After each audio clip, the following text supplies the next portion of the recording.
Episode 47, Getting on the Same Page. This is the One Extraordinary Marriage Podcast, home of the 7 Days of Sex Challenge, featuring your hosts, the authors of the groundbreaking new book, Stripped Down, Tony and Elisa DiLorenzo.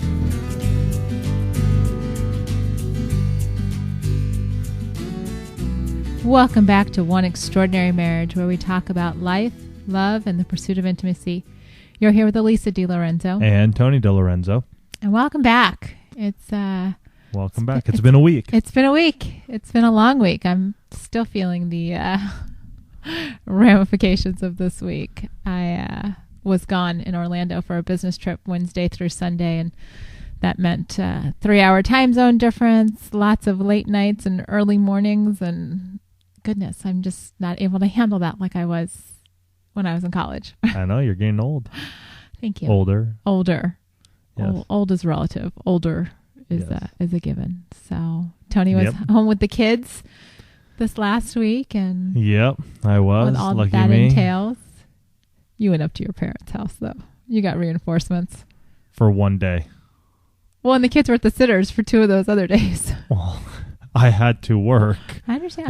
I'm not a stay-at-home dad. That's not my role in this family. No, I know. So I don't. But the funny part is that last week Alex comes home from school on Monday, and his class has been they're working on, they're second graders, and they're doing oral reports and working on this biographies. They're doing biographies. And so 2 weeks ago, now Alex comes home and says, this is who I'm doing my report on.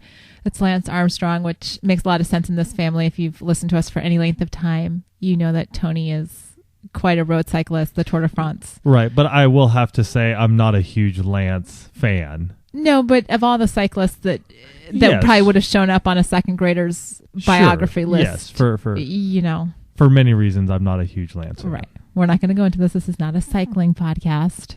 If you want to know why, we can talk on another podcast about that. Because I'm not going to write it out why.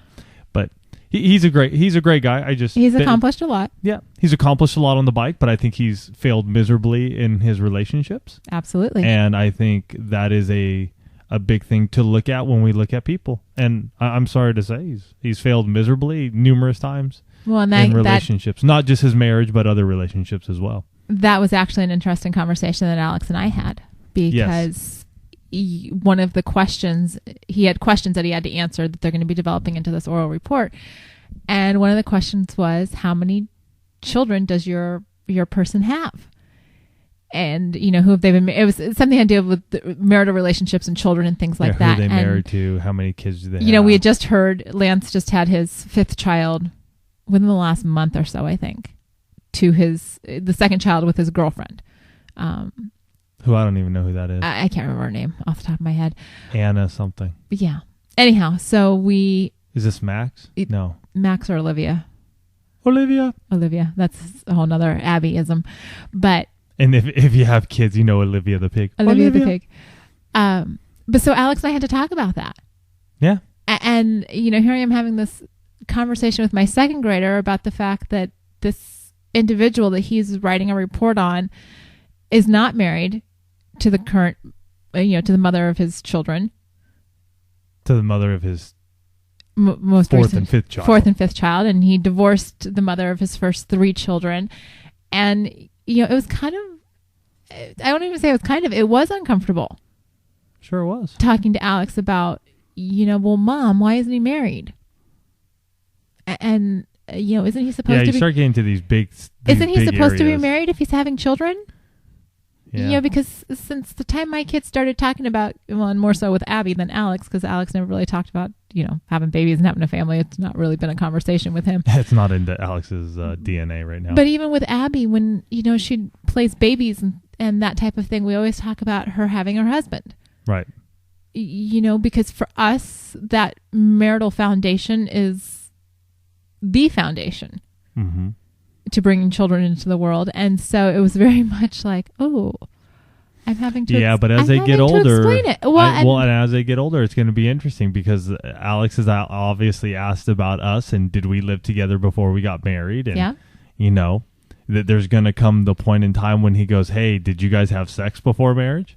And you can't sit there and lie to your child and go, well, no, we didn't. We can't be all pious and, we're just so godly. No, because we made a lot of mistakes back then. That would be very... a lot of decisions that I wouldn't repeat.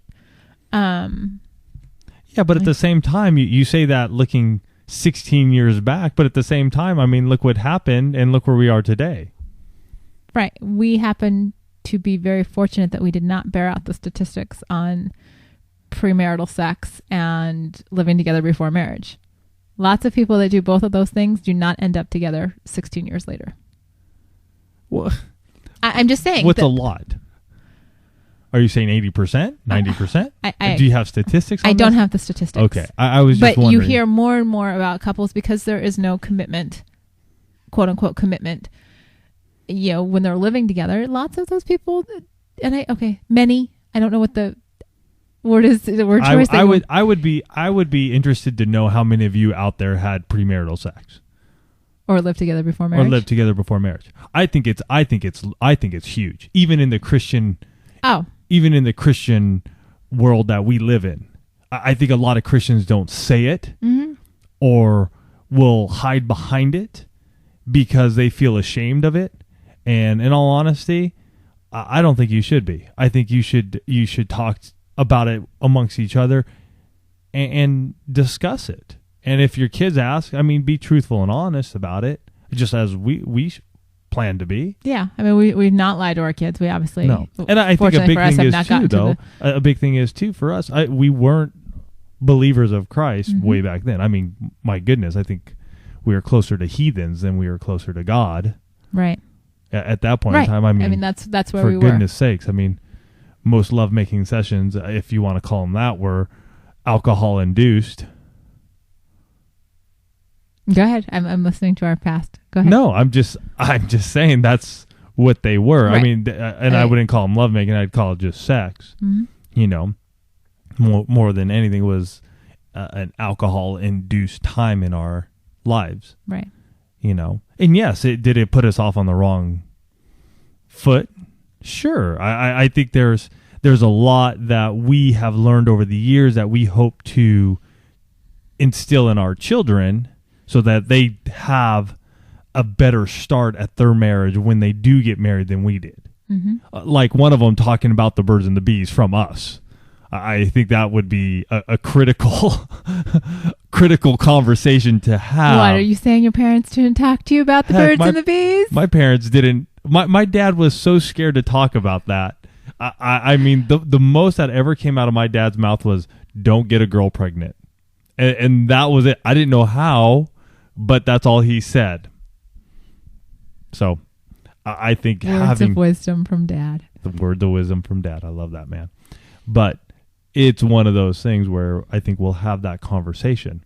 Oh, I can definitely see us having that conversation. Yeah. Partly because I think as our kids get older, they're going to find out what we talk about on a regular basis, and it's going to lend itself to conversations. Sure. We happen to be very open with that. We haven't had the conversations with the kids yet because, fortunately for us, our children are still innocent enough. I think the thing is, too, is you don't have to go into super detail. It's not like you got to give all the ins and outs of every single little thing. I think you talk about it, and we'll talk about it in a way of, yes, but because of this is what had happened, and these are some of the ramifications, and this is some of the stuff we had to work through, where if you don't, here are the things that are a positive. Right.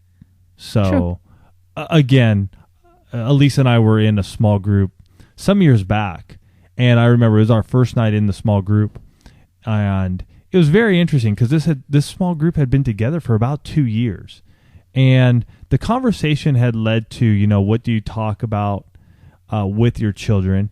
And I remember just sitting in there, this first one, and I just said, look it. Elise and I had sex before marriage. We've done some of this. We've done this.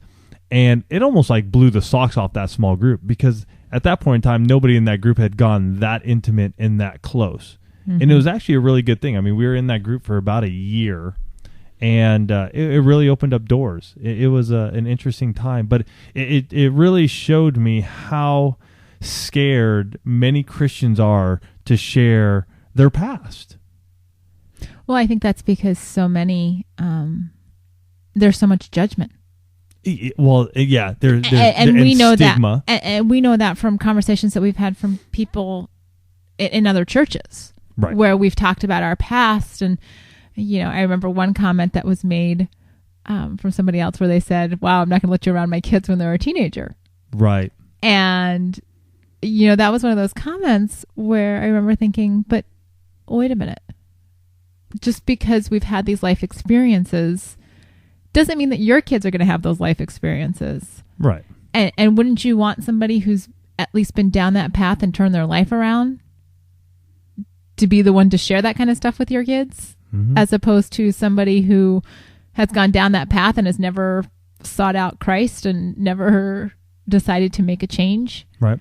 And there is, you have conversations with Christians, you have conversations with, your church friends or whatnot, and there are topics that don't get discussed. That's it's a whole other topic. Right. That's a whole other podcast. But that does bring up part of my week, because one of my pastors at our church did a fantastic sermon last weekend on, it basically boiled down to addictions, and he had a panel of 3 folks up on stage. All of them had battled either alcoholism or drug addiction, which, I put my hands together to these folks who have kicked that habit, and all they have gone through and all that their family has gone through. It's amazing. And so after about 5 or 6 days of just mulling this thing over in my head, I shot him off an email going, well, I'm really happy that we had that, and it's not the first time that we've had this, but why is it that pornography is never brought up? And we shot some emails back and forth, and he's a pastor, very good pastor friend of mine, and we sit down for coffee every few months when we something comes up every couple of few months, and so we were going back and forth, and finally it was just like, okay, Tony, do any one of these dates work?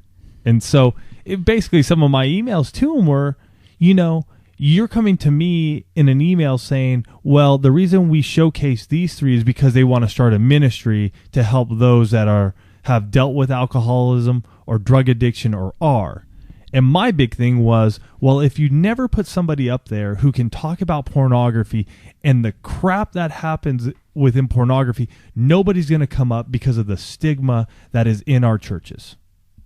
Absolutely. And that pisses me off. Absolutely. Because, my goodness, the numbers are staggering. And I know he was like, it's not about the numbers. But for those of you who don't know, the numbers are 50% of Christian men are in pornography. Now, I'm not saying it's hardcore, but they are in some form of pornography. And I'm not talking about commercials on TV. Mainly it's internet. Another 20% of women are addicted to pornography in the church. So the numbers are huge. I don't know what it is in your church, and I can't sit in my church and go, every other man is addicted to pornography. But those are the numbers, and it's scary. And the bigger thing that just pisses me off is that nobody is willing to talk about it. Everybody hides away. Even those who have overcome it sit behind. They just sit in the backdrop and go, I don't want to bring that up because I'm going to be judged. You know what? It's time for us to start standing up a little bit and have some cojones and, let the word out. If Christ has saved you through whatever addictions you've overcome, I think it's time to stand up a bit, and the conversation sort of went, we need to find somebody, somebody needs to lead. And I went back and I said, at this point in time, I cannot lead a group. I don't have the time. So all of you are probably going, well, gosh, Tony, you just told us to stand up, but now you won't do it. No. I said, I don't have time for a weekly group, but I am more than ready and willing to do a roundtable event that he and I have discussed. So it's not just one person's put on the spot, but maybe we have a roundtable of 4 or 5 people. Well, and it's, Tony and I have led, just on the leading a small group, Tony and I have led small groups at various times. When, circumstances have presented themselves, we have led a small group. And I wasn't at church for that particular service, so I didn't hear about this, but Tony was relaying it to me, and being the spouse with this, of a husband who has battled this particular addiction, it is one of those things where, I was very surprised when Tony said that it was alcohol and drugs, because I asked him, I said, what about porn? And he said, no. And although he did say it was mentioned, but I think it was like one of those, just like porn and this and that, and you know what I mean? It was just sort of like a byline. The reality which is fine. I appreciate that, but the focus wasn't on that, and the focus needs to be on that. Right, I've because been on a crusade to do that for a while, until you put somebody up, right, on the stage, behind the pulpit, however it is in your church, to say, I have this problem. I look like you. I talk like you. I work in the same community that you do. Right. It's okay.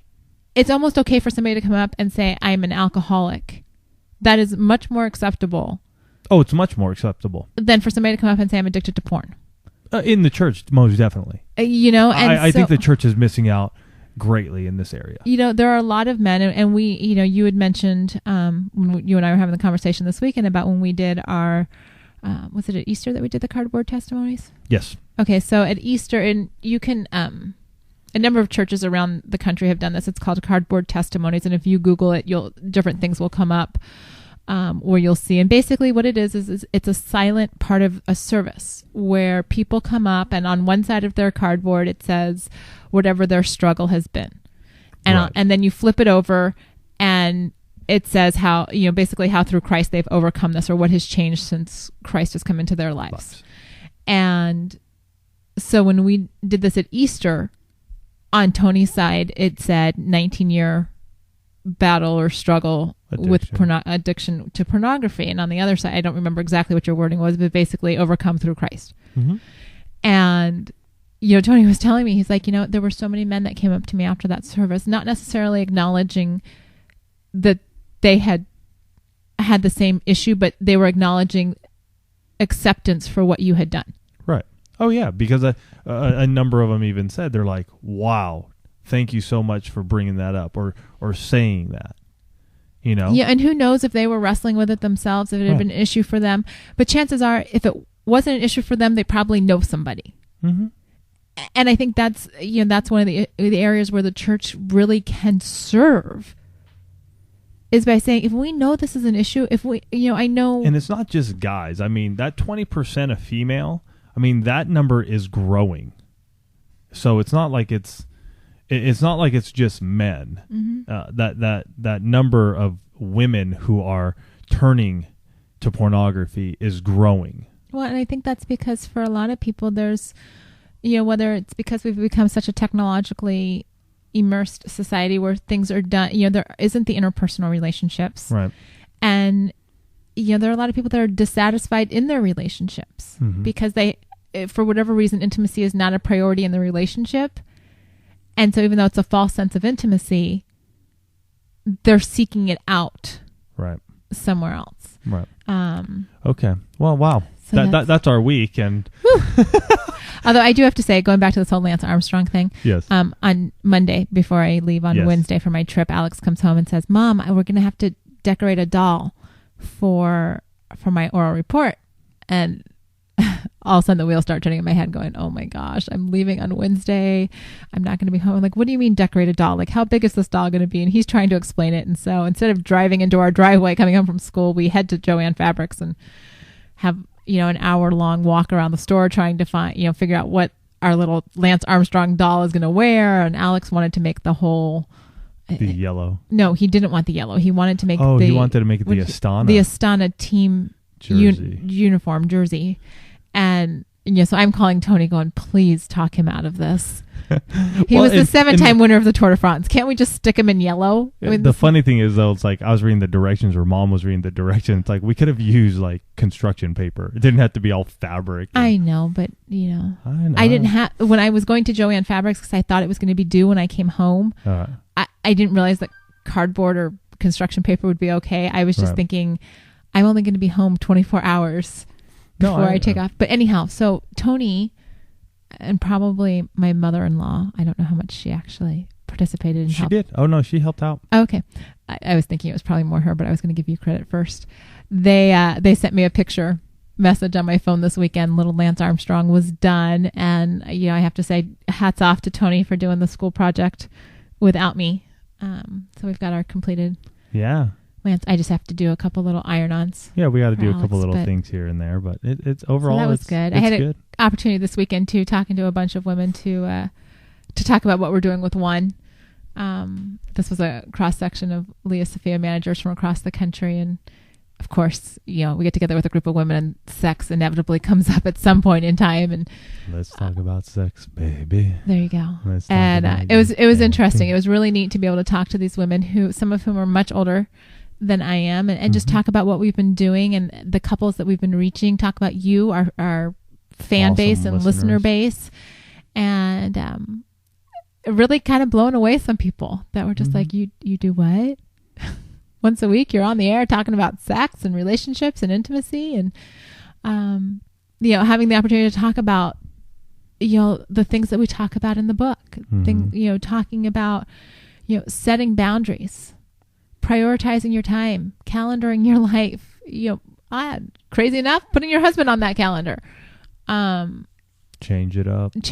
All of the little things that we talk about in the book. And if you haven't gotten your book, you can still get it for $10. Just enter Blowout in the discount coupon in the cart. Yeah. So it was just a really neat, you never know where you're going to be talking to people and where the opportunity is going to present itself. And, yeah, I think that's cool. Heck, I even brought it up at my work because some guy this past week canceled on me like 5 o'clock on Tuesday. I was supposed to be there Wednesday morning, and it was a pretty good sized job.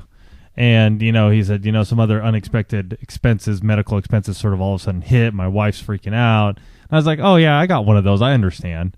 And he sort of chuckled. And I go, my wife and I, we talk a lot about that on our podcast. And he goes, you do what?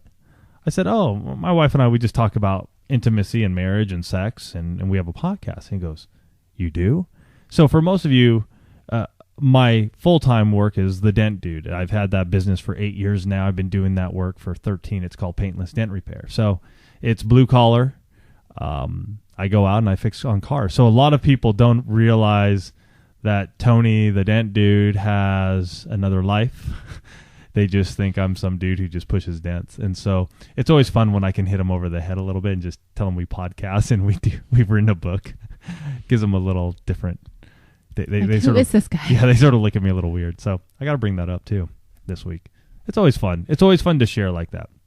Yeah. I think whatever opportunity you have, and I truly believe that God opens those doors, and either you step through it and go for it, or you don't. And more over this last year, I would say for myself, and I think for you too, is we've been able to step through that and talk about it and not feel sort of awkward about it, but just to share in the difficulties that have happened and the successes that have happened.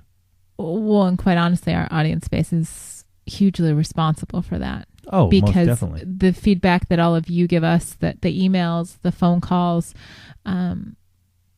all of that strengthens in me the sense that we're on the right track, that this message that we put out once a week, through the book, through the podcast, it's striking a chord. You tell us that time and time again. And so to have the confidence to be sitting, with 5-10 women and say, yeah, Tony and I wrote a book, and this is what we talk about, and this is, how strongly we feel about making intimacy a priority in your marriage, and this is what we're doing with it.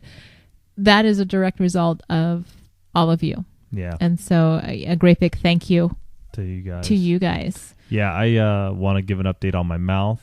Did 2 rounds of my prescription, and have been feeling a week now since the last dose, and feeling much, much better. It's amazing what my food actually tastes like now, and when my mouth isn't just like burning. So I know there's still a healing process, and so luckily once I know I'm better. So now it's just the healing process, but that's nice. I'm really excited. Good. Yeah. And so on another note too, this week, for me, our good friend, Dr. Corey Allen, released his second book, his second ebook, Buck Naked. Fantastic book. I haven't read through the whole thing. I've gone through maybe a handful of chapters so far, but it's really cool. I like it. And each chapter he talks about one word, say love or communication, and he sort of gives a definition. And he really breaks it down in a really good way. I mean, I like the way Dr. Allen just works through some of this stuff and is, I don't want to say he's revolutionary, but I just enjoy the way he brings up the topic. And, just even about love, love is not a feeling. We all want it to be this feeling, but he just talks about what love is, you know what I mean? Mm-hmm. And so that was cool. What else this week? Oh, the Facebook page. The question of the week I put out there was, what is the one thing that your spouse makes you laugh, or something to that extent? Is really interesting, because when we put question of the week out there, I mean, we'll get 10 to 12 responses, 14 responses, somewhere in that range. And this one, I think, stumped a lot of you. Stumped me. That's why I put it out there, because it's one of those things. It's like, what does your spouse do that makes you laugh? And your dad was one of the comments. He's like, that's a good question. Excuse me. I know. I'm looking through this. And it's a good question. I think if you haven't gone to the Facebook page and seen that, but you're thinking, I mean, what does your spouse do that makes you laugh? And I don't know, honestly. Are you asking me? Are you part of this conversation? Ooh. I thought I had permission to look at the Facebook page when you actually mentioned it during I'm on our Facebook page. Okay. I know. All right. Well, but I'm asking you, zing.